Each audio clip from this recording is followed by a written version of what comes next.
Welcome back, loyal fight fans, to Boxing. Eat that shit up. I am your host, Tom O'Neill, aka Tummy Tom O'Neill, the hot tubbing, hard slugging human body snatcher.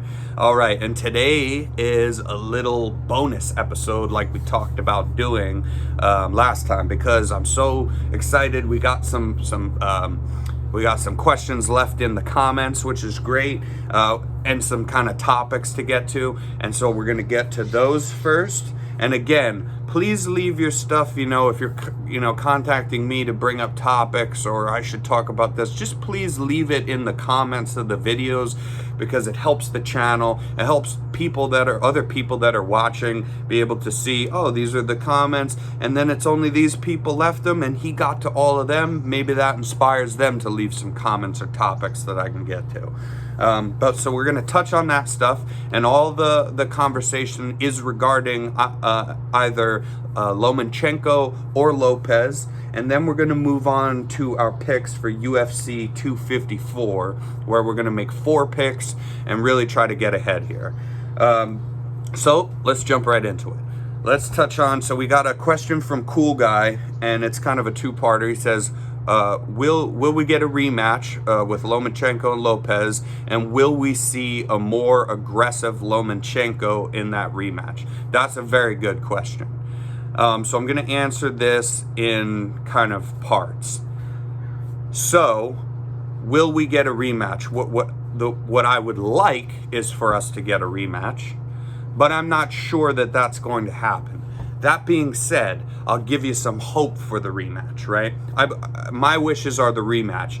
And if they don't do the rematch, I really don't like him just staying up there at that weight that's really too big for him in the first place, if he's not even, getting, if he's not even fighting for the titles. You don't just give him guys up there. The weight class is too big for him. He was meant to kind of go up there and take those, and then, either try to stay as long as he could hang out there with the guys that are really a bit too big for him.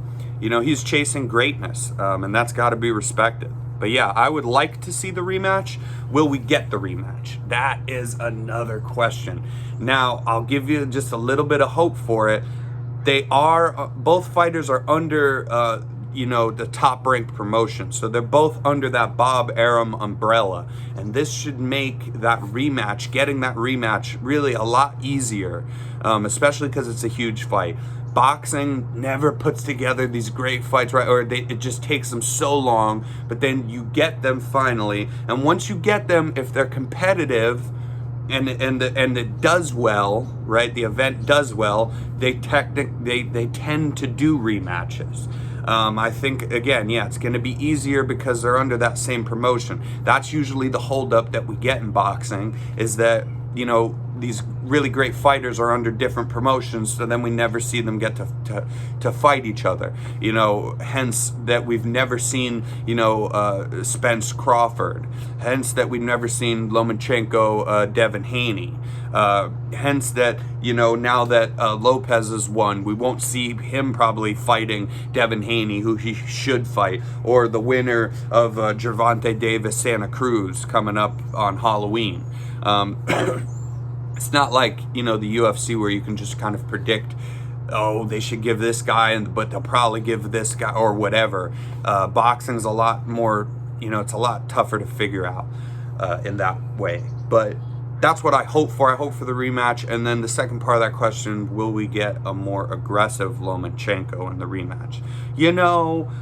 I think so, because he knows now that he needs to do that. Lomachenko, people are used to seeing Lomachenko just do the most incredibly fast combinations on guys and hit them, and mix every combination of head to the body, to the body, to the body, to the head, and just be remarkable in there.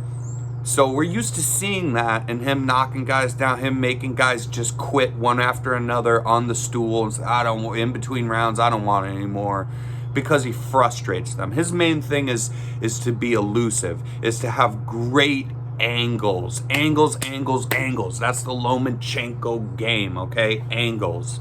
and obviously incorporates his foot movement, which is the angles really, and his head movement. But yeah, that's his whole thing's creating these angles, these off angles. He's so quick about getting there that guys, are not even facing. They're not even facing him, most of the time. Because if you're facing him like this and he gets off to the side, you move over here and he's off again, and so nobody can get right in front of him usually to throw his punches. Teofimo did a really great job at getting to him.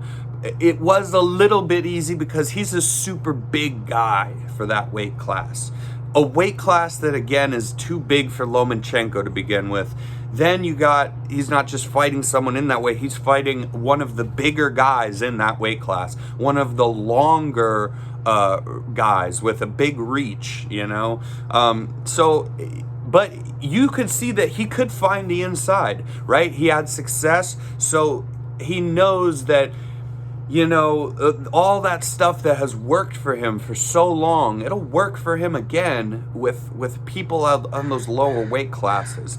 But he couldn't. He had a great performance, I thought, against Campbell in his fight before this, but he couldn't put him away, and Campbell looked quite big to him, and he couldn't put Campbell away. He had to go the whole 12, and that's kind of been a lot of his. He got dropped by Linares, but then he did stop Linares, but he got dropped by him. So this is really a weight class too big for him. I think he knows that. So if we do get the rematch, I'm going to say, yeah, we get a more aggressive Lomachenko. I mean, if we didn't, I would just not know what to do with myself, really. Because I'm telling you guys that that's not his thing, right? That's not what he has great success at.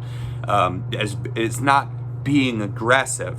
He's only throwing, the highlights of these great combinations. They're only coming rounds and rounds in when he tires guys out, when guys can't figure him out, and then he figures them out, and what exactly their whole deal is, what they're doing in there, how their feet move, how long their reach is, what punches they like to go to when they're not thinking. Because sometimes in boxing you're thinking, okay, I need this combination, or a coach tells you I need this combination, but then and you practice it, but when you get into a real fight, you do those combinations still because you've practiced them. You do that, but then if you get caught in between, or after you do that, instead of sticking to it or then go to this combination, sometimes when you're in a real fight and you're getting hit in the face, you don't even know it, but you have go-to punches. You are predictable. I am predictable, and everybody that mainly boxes, is, if you're in with a boxer who's good enough to see it. And that's Lomachenko. He's good enough usually to see this kind of stuff, so he doesn't ever have to resort ever to putting himself into danger. But with the Lopez fight, because Lopez is powerful, he's bigger, and he's a lot longer, it's very dangerous for him to get inside. So, but he tried it the other way, He tried it as much as he could, doing things the way that he knows how to do them, okay? But yeah, he has to be more aggressive if we get a rematch, and I hope we do. And if we do not, then I sincerely hope he goes back down in weight where he can be dominant again. And if you're Bob Arum, I don't think that you want to necessarily, just think about this. These are two huge stars, right, that you have. You want to keep them both. Now, you can have them fight each other. I mean, especially if Loma wins, he gets the belt back, you have your golden child again, and then Lopez still rides home on beating, one of the greatest boxers ever, because he already did that. And then if he stops, if he does stop Loma, that is bad for Lomachenko, right? If he gets stopped, if he gets stopped, but if he just gets beat even twice in a row, that's a bad thing for him. However, Lomachenko chases greatness. That's what he does, and he's not gonna just take, I don't think he's gonna just take fights at that bigger weight class with just some guys, you know. He's not getting, you know, big names, or he's not chasing belts, trying to take belts from people. So I think they do that rematch, I guess, you know. I really do, because it makes sense, and they're both under that same promotion in Top Rank. But, you know, and then so the next thing I'm gonna get to, like I said, please leave this stuff in the comments. You know, but for a friend of mine who's been contacting me about Lopez and bias against Lopez, listen, I think I was trying to be as fair as I could, that Lopez did great in that fight, and that also there's not too much debate. Lopez won that fight. I'm the biggest Lomachenko fan, but there are people, right, who would say, oh, you know, that this should have been a draw because Loma was coming back. I would be on board with that if Loma won that 12th round. He needed that 12th round, and this could have been a draw. And then I was thinking to myself, if he got a knockdown in that 12th round, he could, and it's a 10-8 round, he could win it that way. But so it was a very close, competitive fight, and that's what makes great fights. But the decision is not really too arguable. The only thing to argue are the outrageous scorecards of the judges, you know. Listen, at least the guy that deserved to win won the fight this time. But, like, you know, I scored the fight, you know, I think I scored the fight 115 to 113, right? There's a judge who scored the fight 116, 112. I kind of agree with that, because as I said, that second round and that 7th round, they're kind of gimme rounds. I gave that, you know, that second round to, you know, Lomachenko. If you take that away, he didn't do much, you know. But I gave that to him because I thought he did more. That one little combo that he had there at the end was the only impactful thing I thought that I saw in the whole round of that second round. But if you take that away from Lomachenko, I'm not mad at you, because it's not much to work with there. And then you come up with 116, 112. So I can totally agree with this. I'm not even going to hold to my score. I could say I agree with the 116, 112. But then this is when then you get 117, 111. Okay, so now you're not giving him the 7th round either. And then you get outrageous, right? Because he clearly won, you know, the 8th, 9th, 10th, and 11th round. Very clearly, right? Those were dominant rounds. Those rounds, right? That, see, 7 even, I think Lomachenko, I'll kind of fight on that Lomachenko won that round. But that was with Lopez starting off strong, Loma finishing strong. That's when he started coming on, right? The 8th, 9th, 10th, and certainly the 11th round are not debatable rounds. And then you have a judge that scores it 119, 109. That's atrocious. That's outrageous. This is, again, with the, you know, at least the right guy wins, so we don't hear about it. I want to bring this information to you because these crooked, stupid, incompetent boxing judges.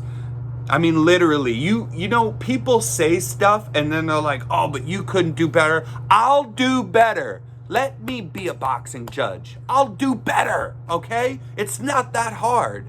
It's not that hard. You know, and basically you have 12 rounds, and usually in a fight, you usually have 1 or 2 rounds. It's usually a routine thing. You have 1 or 2 rounds of that are kind of debatable. So that's a give or take. That's not even the question ever. You have people scoring this fight 119, 109. For Christ's sakes, you don't give them those 4 definite rounds that everyone who has a conscience and a pulse would give him, you know? Yeah. But Lopez, you know, did great. Lopez was able to not ever bite on Lomachenko's game plan, okay? So here's me, right, giving Lopez his props. I thought I already did this. I'm a Lomachenko fan, okay? I'm sad. I lost some money over the fight. But I thought I already did this. He did a great job. Now, the second topic of that for Lopez is who should he get next? Well, I mean, there's a laundry list here. Manny Pacquiao is one guy that's sitting out there. I personally think that, Devin Haney and Lomachenko, they should have fought. And people don't know what's going on when they talk about that. This is, again, because Devin Haney's with DAZN, right? Which is a different promotion than Bob Arum's Top Rank. They don't understand how these promotional things, work, these situations. They didn't want that fight. It's not Lomachenko not wanting that fight. Are you kidding me? The guy's had 400 fights. It's not Lomachenko not wanting the fight. Oh, he's scared of one guy now? It's obviously Bob Arum that doesn't want to risk his guy against better guys. And Lomachenko, I literally presume, is sitting there saying, oh, I want the best. Because he wants all the belts, that's his whole thing. And so this is how you get, outrageous here. But Lopez, now he's the champion again. I think Devin Haney is deserving of that shot. But because he's under the DAZN umbrella, that kind of scratches that. I doubt we see that. It would be nice if he got the winner of Gervonta Santa Cruz fight on Halloween, the Tank Davis fight. If he got the winner of that would be cool.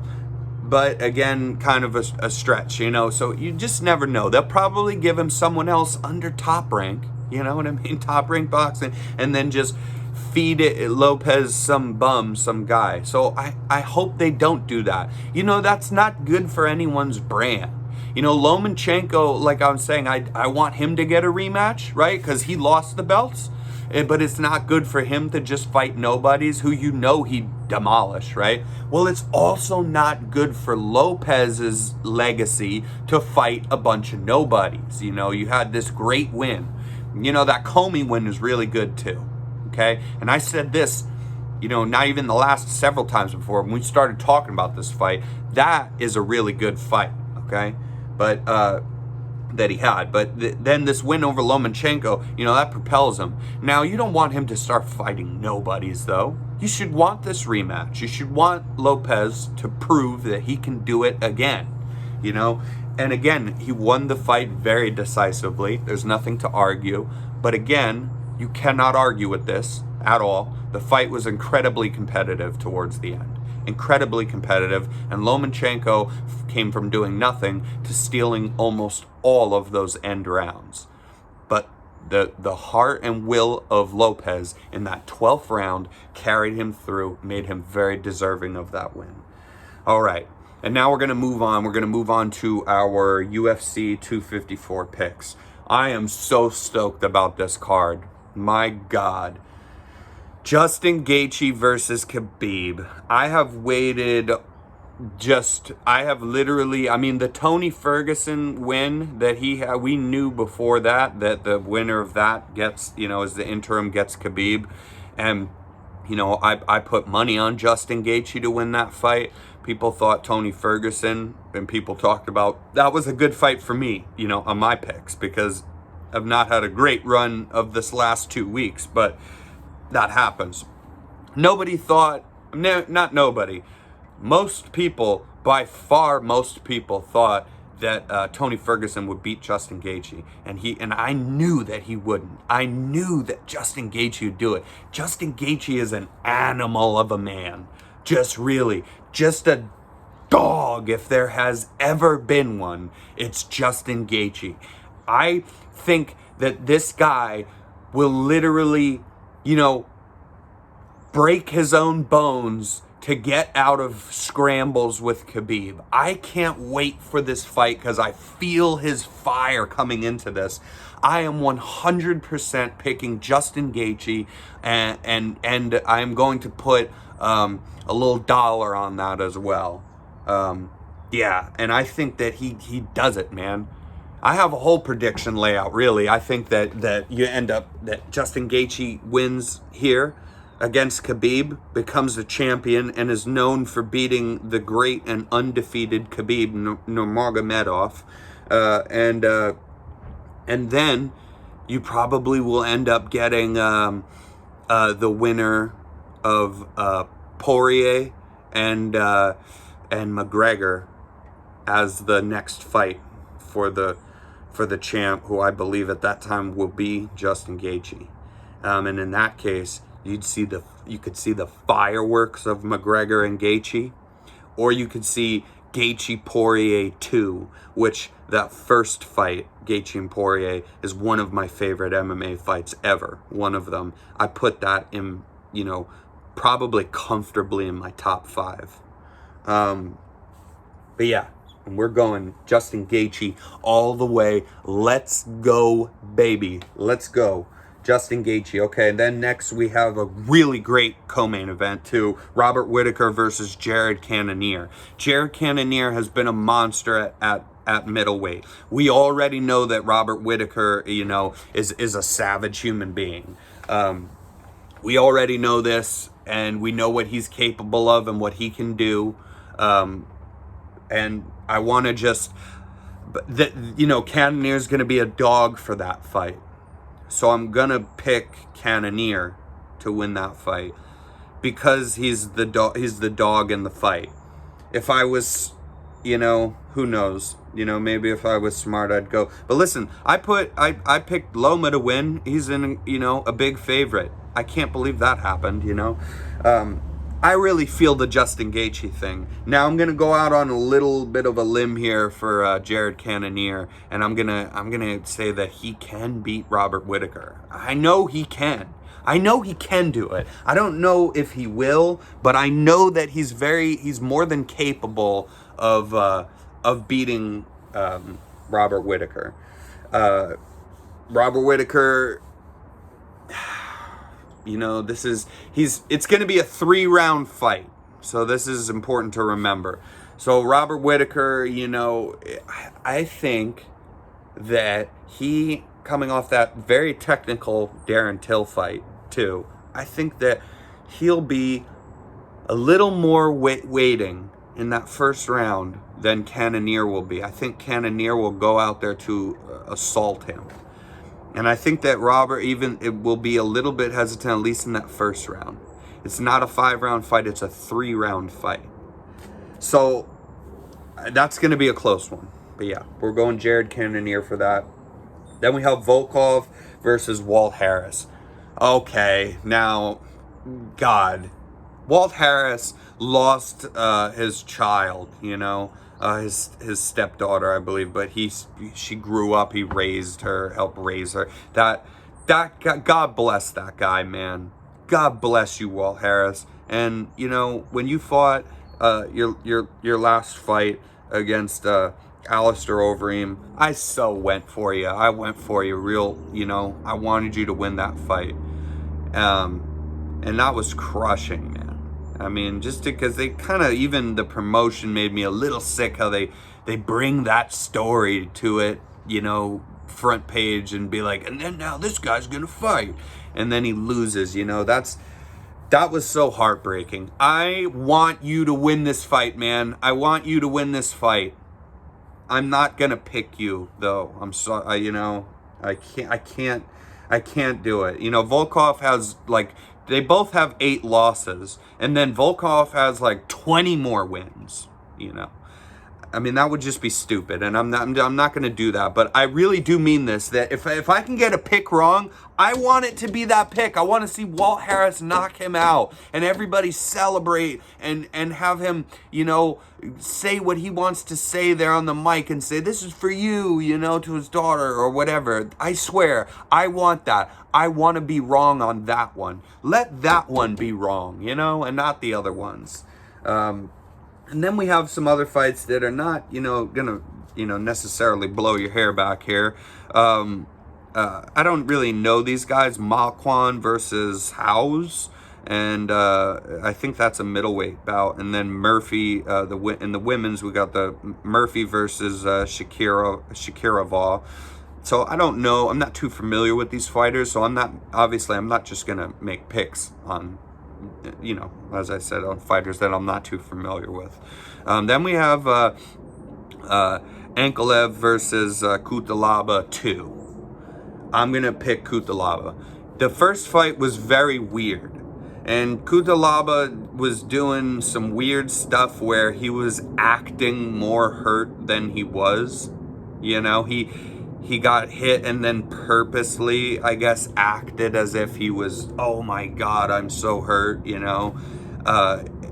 And then the referee, like, and then he was taking some more shots, and the referee jumped in at a weird time and then was like, oh, it's over because he's like walking funny. And then Cutelaba was like, I was doing that to draw him in. That was a very weird fight. So it's good that they're running that back, and I think that Cutelaba gets the better of him because I liked what I saw from him in that first fight, except for that weird acting hurt. Let's not do that this time, huh? Let's not, like, you know, blow the fight doing weird stuff when you could win the fight legit. So those are our picks. So I don't know exactly what we're going to do. This is going to be a big fight week for me. I'm going to get a little time, finally going to get a little bit of time to get away from, you know, the house. Not going to have my daughter around. Daddy can drink some beers. Relax, smoke some weed. I'll watch the fights with friends. It's going to be awesome. I've looked forward to this fight either way for a long time. Now I get to share it with my friends at a nice place, and our friend got a new house. We're going to go and check that out. Our friends, they got a new house, and we're going to go check that out. And want to do one of these, really, is what I'd like to do. So I'm going to talk with my friend, because he you know, it would be very well, he'd do very well at it. So I want to do like one of these, and it could be a lot less serious. It could be a lot more bullshitty. But even if we don't, at the very least, a stream on the game. Maybe we can bang out both, you know, who knows. But I want some special things coming up for the weekend with that. And we'll have a lot to go over here on boxing, like a lot to go over. This is a big fight week. I mean, we still have Loma Lopez on our mind, you know, from an epic card. And then now we get this this could be the best.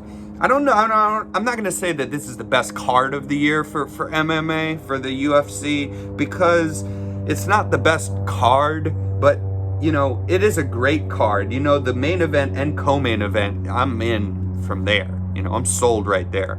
You know, then the Volkov fight's pretty good. And that Cutelaba one should be a little bit of a banger. You know, there are people that maybe you don't care about as much as these big names. But those guys are going to, I bet, put on a hell of a scrap, though.